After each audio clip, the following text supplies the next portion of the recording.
welcome again to Sit for a Spell. So today we're going to focus on tarot magic.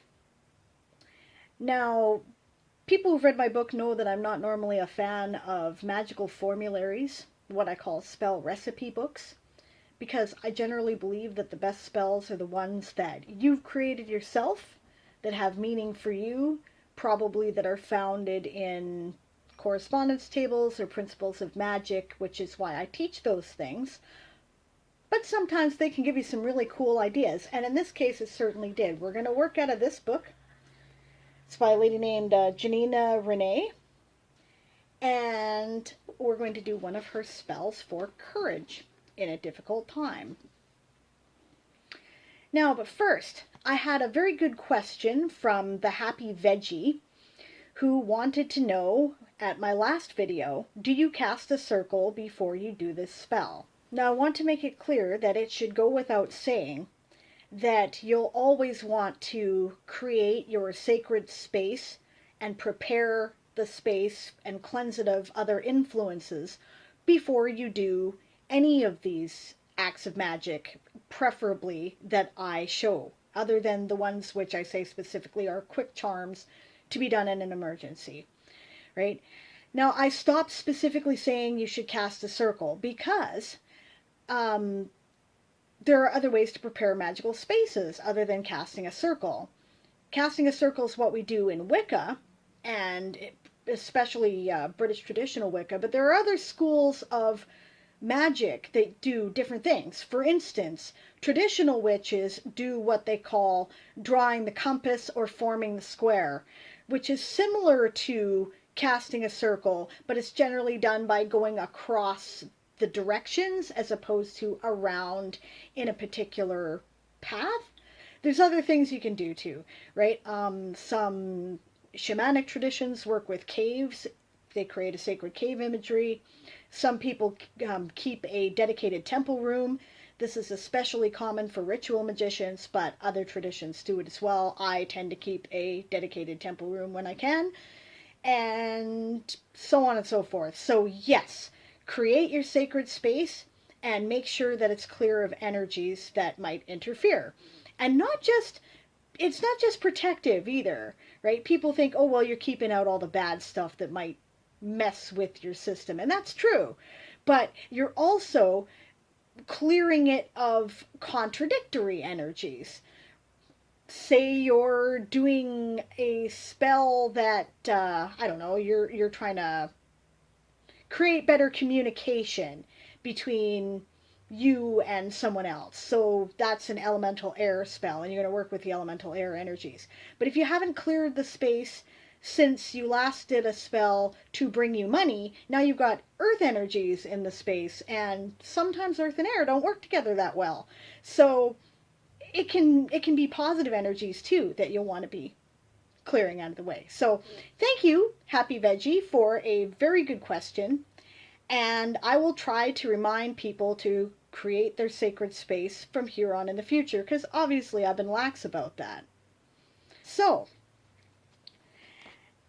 my quick charm for today, since we're doing tarot spells, is one thing that my tradition likes to do is that we do an act of divination before we do any act of magic. When you're doing magic, you want to try to make sure that you're doing it in the best interests of everybody involved. So even when it's a hex, right, you've got to be sure that the hex is specifically directed and does as little harm as is possible while still doing the protective work that it needs to do, right? So, but sometimes you don't know what all the consequences of what you're going to do will be.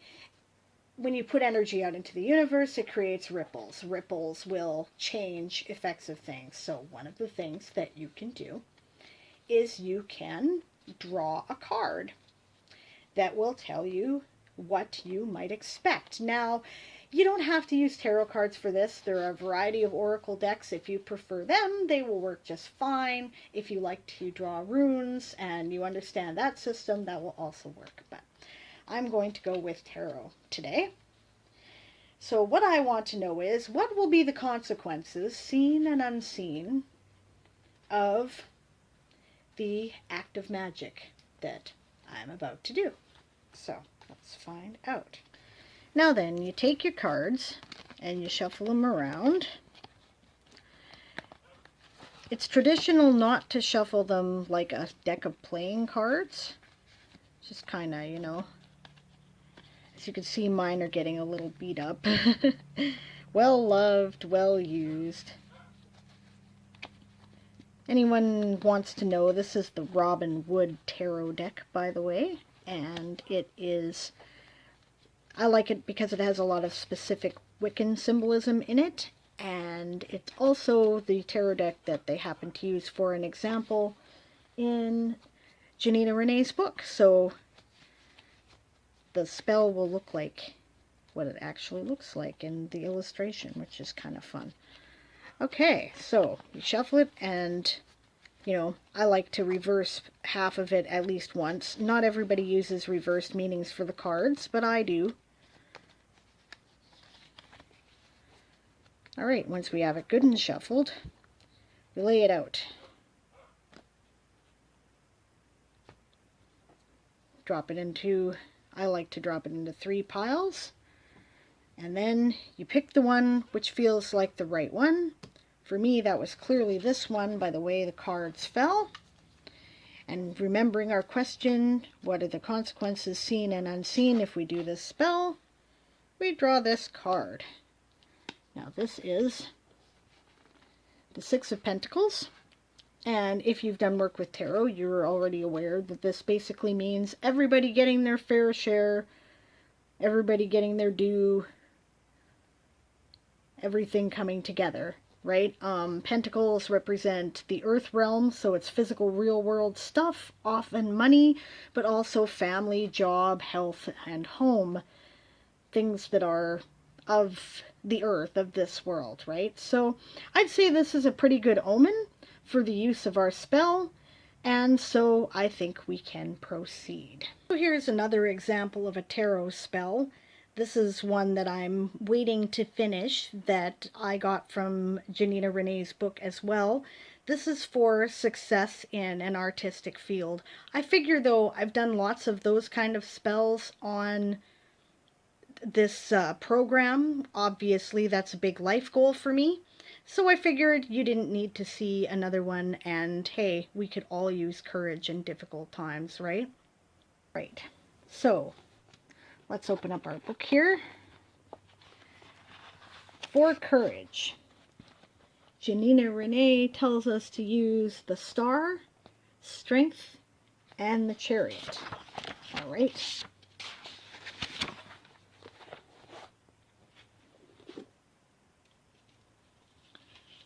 So I have here the Star from our previous spell that I did there. There's Strength.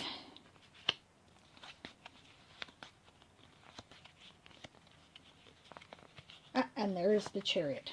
Alright, so I have the cards that I need. Now, reading further, she says that the Star provides inner guidance, Strength gives courage and power, the Chariot puts you in control of the situation. That makes sense.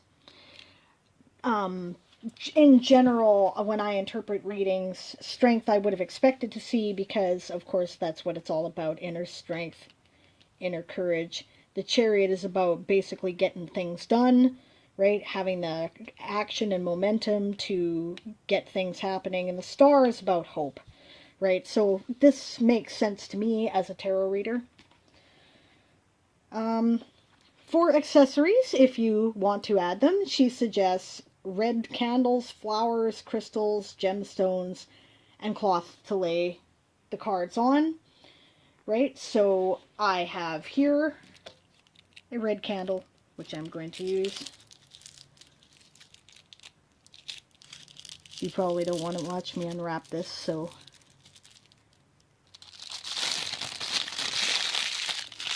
there we go. That makes it a little easier there. This has a pointy bit on it, so see,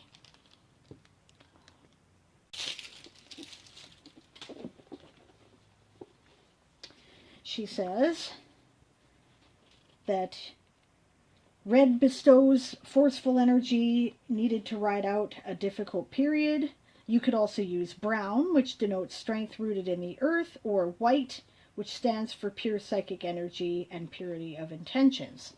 So, I have chosen this beautiful tan and red and brown cloth because I happen to have it. So I'm hoping to invoke the energies of both the passion and power of red and the stability in the earth of brown. I like to stay grounded.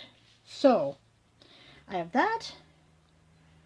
Because courage is our theme, I'm also going to use some incense. This is a cinnamon incense cone, which I made. I don't make these anymore. It's just not worth the energy and the expense compared to, you know, going to your local metaphysical store and getting a pack of incense cones. But I know how to do it. Recipe is in my book, which is 8 Paths of Power, if you are interested in doing that for yourself. But there it is. Alrighty. And now, she says first use the ritual that she provides in chapter 1, which is, you know, a very simple, effective opening circle, right? Improvise a ritual of your own or just lay out the cards and do the meditation, right? If acting in the Wiccan tradition, you would cast a circle. So I'm going to just make sure my circle barrier, which I keep going, and my wards are up. You would call quarters. So pulling in the energies of the 4 directions.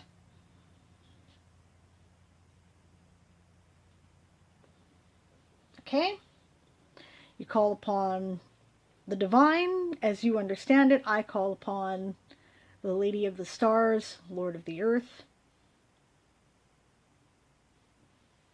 And now that we've signified that we're about to begin, I'm going to light the candle to signify our spell is active. You can't see it up there because it's way too high, but candle lit. Now we're going to light our incense cone. Should probably bring that down so you can see that too, eh?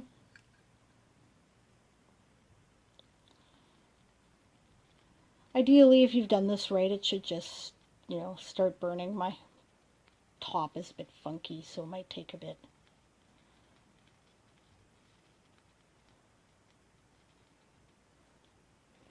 There we go.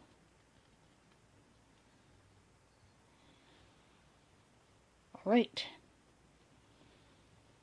She also suggests stones that are red. Remember, I happen to have red tiger's eye, which I have left over from my store. So red for the red stone, tiger's eye, because tiger's eye symbolizes courage anyway. And at a key point in the spell, I'm going to lay out those crystals on the cards. Okay, so she says lay them down. When you are prepared and in the appropriate ritual space, you lay down the star. Visualize yourself standing in a field of stars. As you observe the stars, you notice their light becoming brighter and brighter. Take a moment to do that. Beams of starlight extend to you, and you feel their warmth penetrating you, suffusing you with power. You become aware that you too are a glowing star, and you become intoxicated with the joy of your own light and power. Just like the Philly might say, right? Every man and every woman is a star. Or any person, I suppose, because they were not thinking of non-binary genders at the time, were they? Sorry guys, there appears to have been a hiccup in my video and I lost some footage. At this point you set out the Strength card. Continue to feel the vital energy which you have summoned and know you have the power to overcome all fear and obstacles. Flex your muscles, and if your workspace permits, engage in motions such as exercises, martial arts katas, or dance movements which make you aware of your body and being and of the strength and energy that flow through you. Since I'm summoning warrior energy, I might as well do warrior poses, right?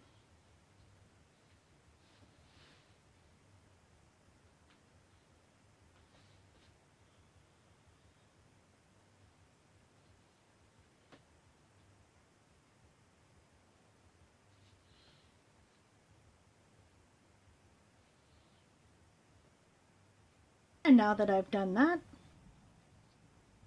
I'm going to lay my red tiger's eye on the strength card to symbolize that I've activated it. Finally set the chariot in place, it says. Contemplate the figure in the picture. Study his calm sense of control.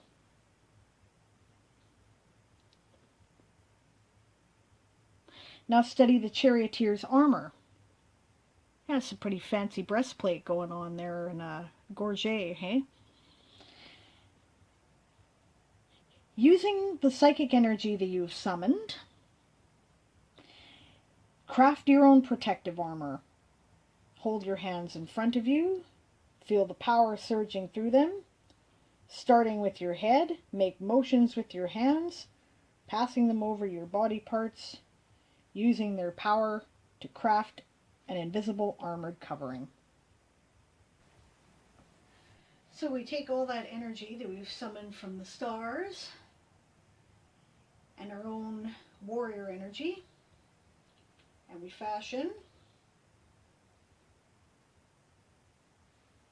a virtual set of armor. Gorget, very important.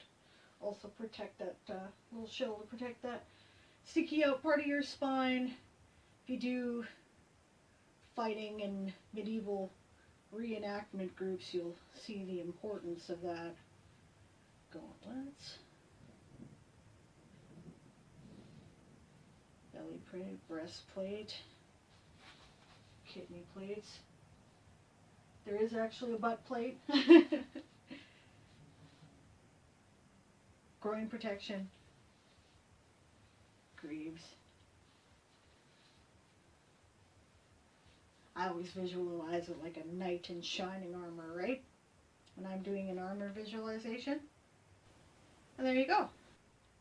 I'm laying my crystal on it, my red tiger's eye, to symbolize that I've activated that one. Then she has an affirmation to read. Recite it with as much feeling as you can.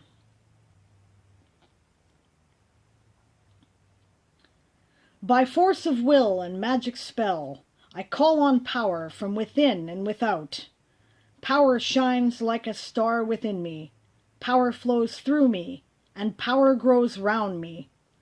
I conjure power to make me strong. With magic power, I craft my armor. My magic protects me totally, and no obstacle can stand before me.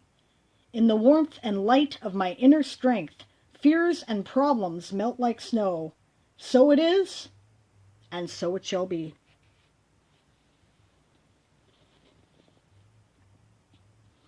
Now she says you can consider the spell closed at this point. My tradition is generally to leave such a thing up until the candle has melted down and the incense has gone out. Or you can set down your circle, release your quarters. Always make sure to approach with an attitude of gratitude towards whatever divine entities you have called upon.